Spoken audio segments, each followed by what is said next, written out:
રાણા પૂજા ભીલ વિશે ઘણી બધી વાતો થઈ ગઈ। રાણા પૂજા ભીલ કઈ હસ્તી હતી એના વિશે જો હું એક જ વાત કહું કે જે મેં 4 વર્ષ પહેલા આપણા દેશના એક મોટા કવિ કુમાર વિશ્વાસ જ્યારે ઉદયપુરની અંદર હતા આજની તારીખે અને એમને એક પોસ્ટ મૂકેલી એમના પેજ ઉપર રાણા પ્રતાપના વખાણ કરતા ને રાણા પ્રતાપના વખાણ કરવાને લાયક હસ્તી હતી એમાં કોઈ શંકા નથી। પણ એના પછી જે કોમેન્ટો આવતી હતી પ્રતાપ વિશે ત્યારે મેં એક કોમેન્ટ કરી કે प्रताप महाराणा प्रताप न होता अगर राणा पूजा भील न होता। हमें एक वाक्य लख्યું અને પછી હરામ બરાબર 5 થી 6 કલાક સુધી કોઈ કોમેન્ટ આવ્યું આ એ મહાન હસ્તી હતી અને આ રાણા પૂજા ભીલ નો ઇલાકો એ તમારો ઇલાકો પાનરવા કઈ અહીંયાથી દૂર નથી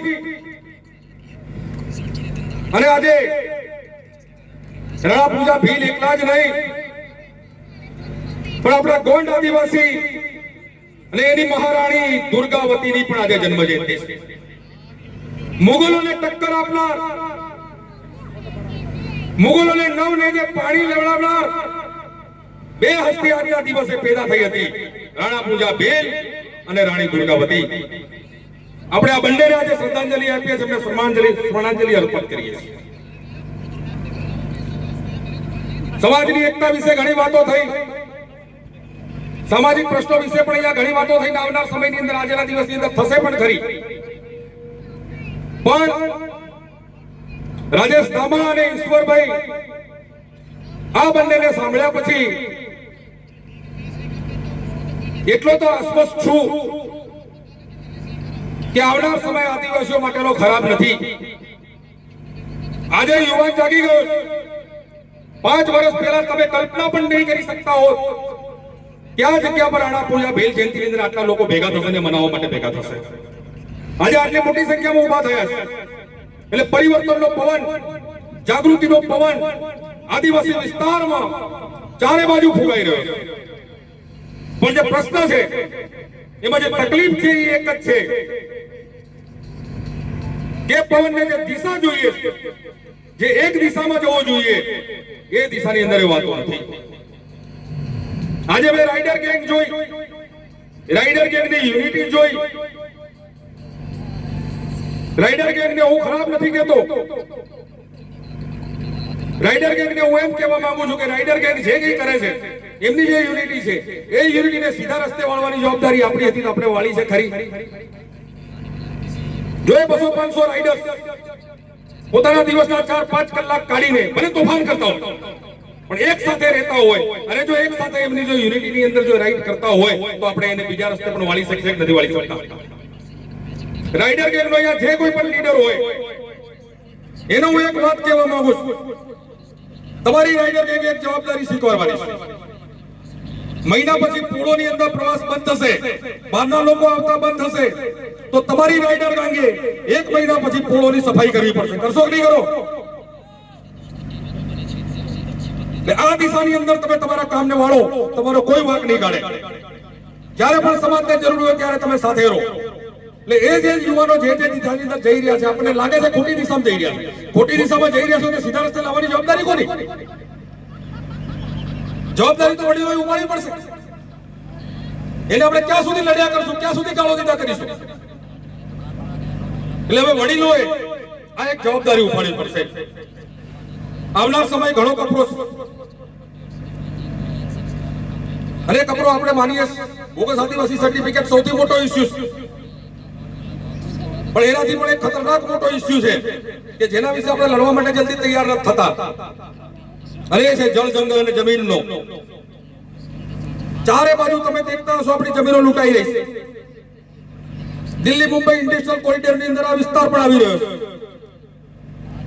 એની જે બોર્ડર લાઈન બનાવેલી છે વચ્ચેની એની 160 કિલોમીટર આ બાજુ ને 160 કિલોમીટર આ બાજુ મતલબ કે અહીંયા ઉદયપુર સુધી ને આ બાજુ છે ખંડવા સુધી આખો વિસ્તાર ઇન્ડસ્ટ્રીને કોઈ પણ સમય સરકારે આપવાનો 1916 ની અંદર એક ઠરાવ કરી દીધો અને એની અંદર કામ ચાલી રહ્યું છે। અહીંયા પણ ખાણો ખોદાઈ રહ્યો છે। આ કયા ગામની હતી? હળોદ ને? હા, એ જે ખાણો ખોદાઈ રહી છે, એ ખાણ તમે એમ માનો છો કે 5 ગામ કે 10 ગામની અંદર ખોદાશે? એ 5 કે 10 ગામની અંદર ખાણો હશે, પણ એની અસર આજુબાજુના 50 ગામની અંદર થશે. સ્ટેચ્યુ ઓફ યુનિટીનો તમે ઉદાહરણ દેખી લો. સ્ટેચ્યુ ઓફ યુનિટીની અંદર માત્ર 7 કે 8 ગામની અંદર અત્યારે વિકાસના નામે મોટા પ્રોજેક્ટો બન્યા છે, પણ સરકારે 42 ગામની જમીન પહેલેથી એક્વાયર થઈ શકે એવો બંદોબસ્ત કરી મૂક્યો સ્ટેચ્યુ ઓફ યુનિટી એક્ટની અંદર. અને જ્યારે તમારી પાસે જમીન નહીં હોય, તો અહીંયાથી વિસ્થાપિત થઈને કે અમદાવાદના ફૂટપાથ પર કે એની ઝૂંપડપટ્ટીમાં, સુરતની ઝૂંપડપટ્ટીમાં આમ તમે જ્યારે રહેતા હશો ત્યારે તમે દાખલો લેવા ક્યાં જશો? સર્ટિફિકેટ મેળવવા માટે પણ તમારી પાસે જમીન તો હોવી જોઈએ કે નહીં? આદિવાસીની ઓળખ માત્ર જમીન છે. અને જ્યારે બીજા ખેડૂતો જ્યારે જમીન ગુમાવી રહ્યા હોય છે, ત્યારે બાજુના ગામવાળા આપણે બેઠા બેઠા દેખતા હોય છે કે ભાઈ એની જાય છે જવા દો, આપણું તો હજી એમને છે સલામત છે. પણ ક્યાં સુધી? આજે એનો વારો, કાલે આપણો વારો છે. એટલે ચારે બાજુની લડાઈ આપણા માટે, ચારે બાજુથી આક્રમણ થઈ રહ્યા છે, ત્યારે આપણે ચારે બાજુથી આપણે પણ એનો બચાવ કરવા માટે, એનો સામનો કરવા માટેની તૈયારી કરવી પડશે. જેને જેને પોતાનો રસનો વિષય છે, જેને જમીન બાબતમાં લડવું છે, અને જમીન બાબતની અંદર લડવાની એક સમિતિ બનાવીને લડવું પડશે. એ બી આખા ગુજરાતની, જળ જંગલની અને બોગસ આદિવાસી સર્ટિફિકેટની. જો આપણે આ લડાઈ નહીં લડીશું તો આવનાર સમયની અંદર આદિવાસી ખાલી મ્યુઝિયમમાં જોવા મળશે. આપણી પેઢી નહીં, આવનાર પેઢી આદિવાસી તરીકે ઓળખાણ પણ ધરાવતી નહીં હોય. આ સમય આયા વગર રહેવાનો નથી. અને ચારે બાજુ થઈ રહ્યું છે. તમને એમ લાગતું હશે કે આ વાત વધારે પડતી છે. આજથી 70 વર્ષ પહેલા વડોદરાથી માંડીને છેક મુંબઈ થાણે સુધીનો આખો પટ્ટો આદિવાસીનો હતો કે નહીં? આજે અંકલેશ્વરમાં આદિવાસી શોધવા જાવ તમને નહીં મળે, ભરૂચમાં નહીં મળે, સુરતમાં જે આ ઇન્ડસ્ટ્રીયલ એરિયા છે ત્યાં તમને નહીં મળે. આજે 70 વર્ષમાંથી આદિવાસી ખતમ થઈ ગયા. તો આ દિલ્હી મુંબઈ ઇન્ડસ્ટ્રીયલ કોરિડોરનો જે સરકારનો 2016 નો પ્રોજેક્ટ છે, એ આવનાર સમયમાં આપણને પણ ખતમ કરી દેશે. જેટલા હાઈવે બની રહ્યા છે, રોડ બની રહ્યા છે, આપણને એમ લાગે છે કે આપણી સગવડ માટે ઇન્ફ્રાસ્ટ્રક્ચર ઊભું થઈ રહ્યું છે, એક વિકાસના કામ થઈ રહ્યા છે. બિલકુલ ખોટી વાત. એ રોડ આ ઇન્ડસ્ટ્રીયલિસ્ટો માટે એક ઇન્ફ્રાસ્ટ્રક્ચર ઊભું થઈ રહ્યું છે. એમને પ્રવાસવા માટેનો રસ્તો તૈયાર થઈ ગયો છે. અમારા દાહોદની અંદર મહિનાની અંદર માંડ એક જણ, એ બી અમારા સંસદ સભ્ય સિવાય કોઈ વિમાનમાં બેસીને નહીં જતું હોય ત્યાં એરપોર્ટ બની ગયું છે. એરપોર્ટની જરૂર કોને? કાલે અદાણીને અંબાણીને ઉતરવા માટે બની ગયું છે. એ તમારે ત્યાં પણ થશે.